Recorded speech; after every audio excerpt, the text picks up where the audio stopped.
posted videos before this video too, as if I said कि मैं series wise चलने वाली हूँ, एक पोएम जो होती है हर एक स्टैंडर्ड की मैं लेने वाली हूँ। सो आज जो हम पोएम कर रहे हैं वो शायद 7th स्टैंडर्ड की है। Yes, it's standard 7th। उसकी फर्स्ट पोएम जो है यूनिट 1 में से पास्ट प्रेजेंट फ्यूचर 1.1 पोएम है। And see this poem actually is totally all about the life and it is totally connected to your life. तो जो हमारी पोएट्स हैं इन्होंने छोटे छोटे स्टांजास में ऐसी ऐसी चीज़ें एक्सप्लोर की हैं, ऐसी ऐसी चीज़ें she has written in this poem that we have to explore it well. तो मैं अपने तरीके से इसको और अच्छे से एक्सप्लेन करने की कोशिश करूँगी। पोएम में पहले ये एक रेड अलर्ट इसको दे देती हूँ कि ये पोएम जो है थोड़ी सी डेप्थ में है। अगर इसको आप सही तरीके से समझ लोगे तो आप इसका सही मीनिंग अपने एग्ज़ाम में लिख पाओगे। Words has many meanings, her word का कुछ ना कोई मीनिंग होता है, कोई ना कोई मीनिंग बनता है। तो मेरे को जो समझ में आया मैं उस हिसाब से उस चीज़ को एक्सप्लेन करने की कोशिश करूँगी। I hope I do it well.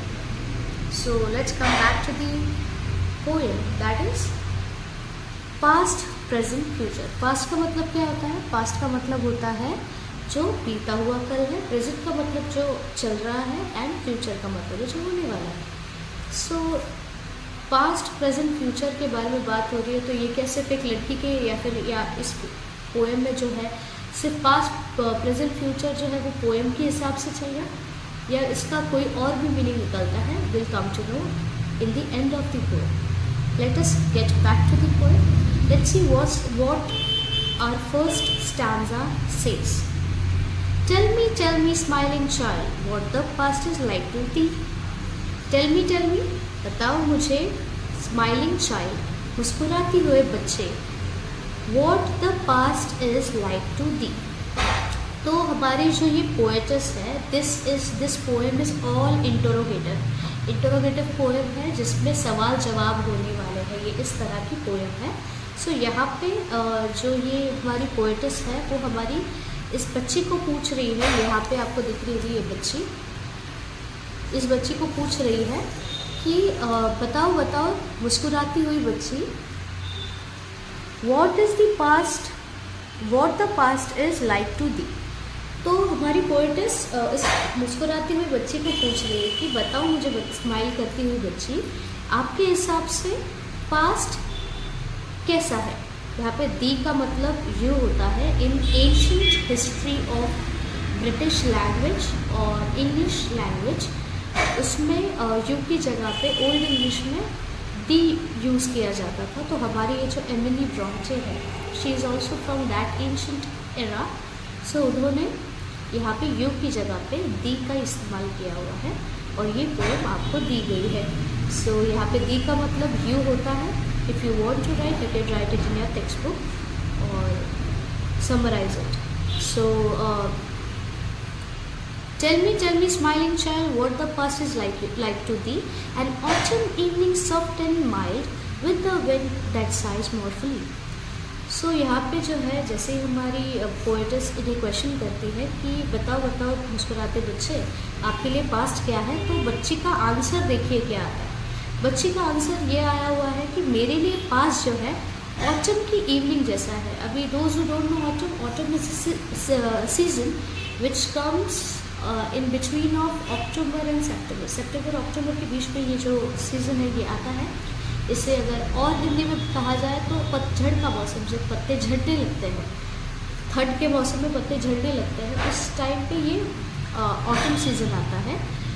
तो ये कह रही है कि मेरे लिए ये जो मोमेंट है या फिर मेरे लिए जो पास्ट है वो ऑटम की इवनिंग जैसा है। ऑटम की इवनिंग इसलिए भी कहा गया है, पत्ते झड़ते हैं। अभी यहाँ से भी आप समझ पाओगे पत्ते झड़ने का मतलब क्या है। वो अपनी प्रेजेंट लाइफ को छोड़ के, उसकी लाइफ स्पैन ख़त्म होने के बाद उस पत्ते का वो पत्ता वहाँ से झड़ जाता है, यानी वो पास्ट में तब्दील हो जाता है। वो प्रेजेंट में वहाँ पे नहीं रहता, टूट जाता है। इट गेट्स आउट और गेट्स ऑफ द ट्री। सो इसलिए इसने ये कहा है कि मेरे लिए ऑटम की इवनिंग जैसा पास्ट है, सॉफ्ट एंड माइल्ड। सॉफ्ट का मतलब बहुत ही मुलायम, और माइल्ड का मतलब धुंध करने वाली जो एक हवा होती है, with the wind with that sighs mournfully. ऐसी हवा जो बहुत सॉफ्ट है, बहुत माइल्ड है, और वो बह रही है। साइज का मतलब यहाँ पे होता है बहना, बह रही है। मोरफुली, मोरफुली का मतलब यहाँ पे होता है सैडली। अभी आप बोलोगे कि ये पास्ट को लेके सैड क्यों है, इसकी लाइफ में कुछ गलत हुआ है क्या, कुछ बुरा हुआ है क्या? तो no, it's not like that. It's like आपने अगर देखा होगा बचपन में, जब आप छोटे होते हो, आपके पास बहुत सारी चीज़ें आप करते हो, वही जब आप बड़े हो जाते हो तो आपके बहुत सारी रिस्पॉन्सिबिलिटीज़ आने लगती है, बहुत सारे सिचुएशंस ऐसे हो जाते हैं जहाँ पे आप बहुत सैड फील करते हो। तो आप उन दिनों को मिस करते जब आप टेंशन फ्री हुआ करते थे। तो कभी भी आप किसी को भी पूछोगे कि आप अपने पास्ट को लेके बहुत खुश हो कि आपके लाइफ से वो सारी चीज़ें चली गई, तो कोई भी नहीं कहेगा कि मुझे बहुत खुशी है कि सारी चीज़ें मेरी लाइफ से चली गई। No, there are very many memories कि जो आप जिससे अटैच हो जाते हो, आप चाहते हो उस मोमेंट में रहना, बट आप नहीं रह सकते, आपको डिटैच होकर आगे निकलना पड़ता है, आगे जाना पड़ता है। सो ये उसी हिसाब से पास्ट को कह रहे हैं कि पास्ट एक खूबसूरत ऑटम की इवनिंग है जहाँ हवा जो है बहुत ही सैडली बह रही है, क्योंकि वो दौर जो है, वो जो एरा है उसकी लाइफ का, वो जो मोमेंट है वापस आने वाला नहीं है, इसलिए हवा जो है वो मोरफुली बह रही है। और उसके लिए पास्ट एक ऑटम की इवनिंग जैसा है। होप आपको ये स्टांजा क्लियर हो गया होगा। थोड़ा सा डेप्थ में है, मैं अपनी तरीके से इजी करके बताने की कोशिश करूँगी। Let's come back to the second stanza. What the second stanza says, tell me what is the present hour. So after knowing the answer of this girl, जब इस बच्ची को ये क्वेश्चन करते हैं और ऐसा आंसर उसको मिलता है, she get excited, वो क्यूरियोसिटी में अगेन और एक क्वेश्चन कर देती है कि मुझे बताओ, tell me what is the present hour. अभी मुझे बताओ आपके लिए प्रेजेंट आवर कैसा है। प्रेजेंट आवर का मतलब होता है अभी जो चल रहा दौर है उसको आप किस तरह रिप्रेजेंट करते हो। तो अभी इसके ऊपर देखते हैं लड़की क्या आंसर देती है। Now what she expresses, let's see. A green and flowery spray, a green and flowery spray. Green का मतलब यहाँ पे होता है हरा, हरा भरा, एंड फ्लावरी स्प्रे, फ्लावरी यानी फ्लावर से भरा हुआ, स्प्रे, स्प्रे का मतलब होता है ब्रांच, डाली। Where a young bird sits, gathering its power to mount and fly away. तो मेरे लिए जो प्रेजेंट है वो ऐसा है, एक ग्रीन फ्लावरी स्प्रे जिसके ऊपर एक यंग बर्ड, एक नौजवान या फिर बहुत जवान बर्ड जो होता है वो बैठा हुआ है, बैठ के पावर गैदर कर रहा है। पावर गैदर कर रहा है किस चीज़ के लिए? To mount and fly away. To mount यानी बहुत ऊंची उड़ान भरने के लिए, कहीं जाने के लिए, कहीं किसी लक्ष्य पे पहुंचने के लिए वो पावर गैदर कर रहा है। इस तरह का मेरा प्रेजेंट है। अभी इस चीज़ को एक्सप्रेस करने जाए तो कैसा एक्सप्रेस होगा, इसको मैं एक एग्जांपल के साथ कनेक्ट करूँगी कि अभी का जो आपका दौर है, जो आप स्टडी कर रहे हो, ये स्टडी आप क्यों कर रहे हो? बट ऑब्वियस आपको इन फ्यूचर सक्सेसफुल होना है, इन फ्यूचर आपको अच्छी लेवल पे पोस्ट मिल जाए, या आप लाइफ में इतना कमाने लग जाओ कि आपकी फैमिली आपके ऊपर प्राउड करे, उसके लिए आज आप स्टडी कर रहे हो। सो इसी तरह से ये भी इस चीज़ को पोर्ट्रे कर रही है लड़की कि ये जो टाइम है, ये जो प्रेजेंट टाइम है, वो जो है मेरे लिए एक ग्रीन एंड फ्लावरी स्प्रे है। मतलब अब ये जो फर्स्ट पोएम आप पढ़ रहे हो, अपनी स्टैंडर्ड 7th का जो ये आप पोएम पढ़ रहे हो, ये एक नया सिलेबस है आपके लिए, नई नई चीज़ें इनमें से आपको पता चलने वाली, नया नॉलेज आप लेने वाले हो। तो उसी तरह से ये जो दौर है, ये जो प्रेजेंट टाइम है, एक फ्लावरी, ग्रीन फ्लावरी स्प्रे जैसा है। बहुत ही ताज़ी ताज़ी नई नई चीज़ें आपको सीखने को मिलेगी। एंड यंग बर्ड यहाँ पे रिप्रेजेंट करता है आपको as a student, it is representing you. Young bird का मतलब आप हो यहाँ पे जो गैदर कर रहा है पावर। एक ये पावर जो यहाँ पे है, ये पावर आपका नॉलेज है। ये जो नॉलेज आप गैदर कर रहे हो 7th स्टैंडर्ड में, ताकि आप 8th स्टैंडर्ड के लिए अच्छे से प्रिपेयर हो जाओ। तो यहाँ पे ये जो यंग बर्ड है, आप जो हो यहाँ पे पावर गैदर कर रहे हो। किसके लिए पावर गैदर कर रहे हो, किसके लिए नॉलेज गैदर कर रहे हो? कि आप माउंट कर सको और फ्लाई कर सको। कहीं तो किसी लक्ष्य पे आपको पहुँचना है, वहाँ पहुँचने के लिए आप माउंट कर सको, एक अच्छी भरी उड़ान जो होती है, भरना होता है, उड़ान जो आप भरते हो, इतनी पावर के साथ भरते हो कि आप गिर ना जाओ।